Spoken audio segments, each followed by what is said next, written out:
Hello दोस्तों, परिवर्तनी एकादशी की आप सभी को हार्दिक शुभकामनाएं। भगवान विष्णु आप सभी का कल्याण करें। आज परिवर्तनी एकादशी पर हम आपको परिवर्तनी एकादशी व्रत की कथा सुनाएंगे। इस कथा को सुनने से अश्वमेध यज्ञ के बराबर का फल मिलता है।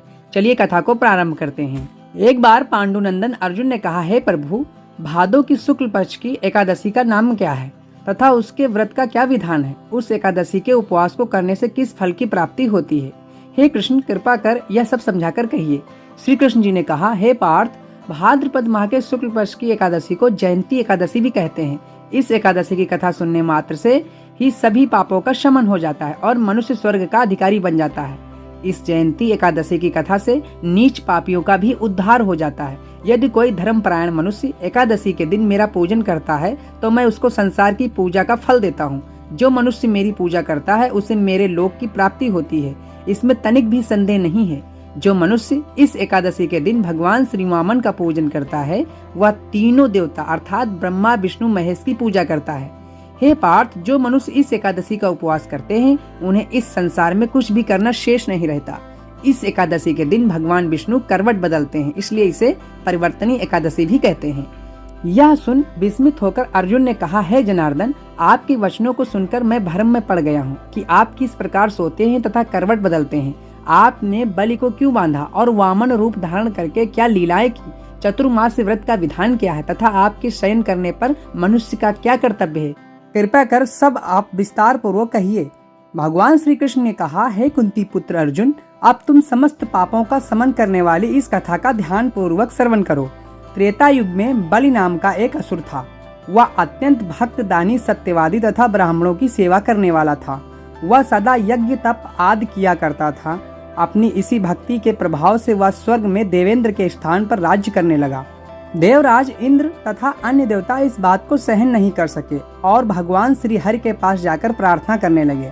अंत में मैंने वामन रूप धारण किया और तेजस्वी ब्राह्मण बालक के रूप में राजा बलि पर विजय प्राप्त की। यह सुनकर अर्जुन ने कहा, हे लीलापति, आपने वामन रूप धारण करके उस बलि को किस प्रकार जीता?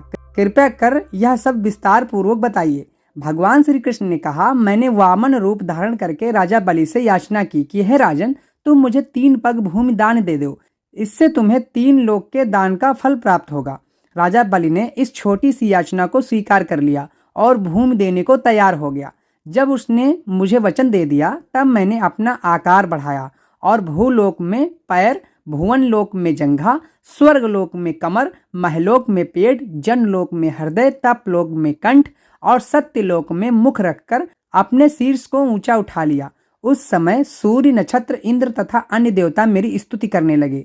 तब मैंने राजा बलि से पूछा कि हे राजन, अब मैं तीसरा पग कहाँ रखूं? इतना सुनकर राजा बलि ने अपना शीर्ष नीचे कर लिया। तब मैंने अपना तीसरा पग उसके शीर्ष पर रख दिया और इस प्रकार देवताओं के हित के लिए मैंने अपने उस असुर भक्त को पाताल लोक में पहुंचा दिया। तब वह मुझसे विनती करने लगा। मैंने उससे कहा कि हे बलि, मैं सदैव तुम्हारे साथ रहूंगा। भादो के शुक्ल पक्ष की परिवर्तनी नामक एकादशी के दिन मेरी एक प्रतिमा राजा बलि के पास रहती है और एक क्षीर सागर में शेषनाग पर शयन करती रहती है। इस एकादशी को विष्णु भगवान सोते हुए करवट बदलते हैं। इस दिन त्रिलोकीनाथ श्री विष्णु भगवान की पूजा की जाती है। इसमें चावल और दही सहित चांदी का दान किया जाता है। इस दिन रात्रि को जागरण करना चाहिए। इस प्रकार उपवास करने से मनुष्य सभी पापों से मुक्त होकर स्वर्ग लोक को जाता है। जो मनुष्य पापों को नष्ट करने वाली इस एकादशी व्रत की कथा सुनते हैं उन्हें अश्वमेध यज्ञ के फल की प्राप्ति होती है। तो दोस्तों, कथा का सार यही है, दान करने के उपरांत मनुष्य को अभिमान नहीं करना चाहिए। राजा बलि ने अभिमान किया और पाताल को चला गया। इससे इस बात का पता चलता है कि अति हर कार्य की बुरी होती है। तो दोस्तों, अगर आपको ये वीडियो पसंद आई हो तो वीडियो को लाइक कर चैनल को सब्सक्राइब जरूर कर लीजिए।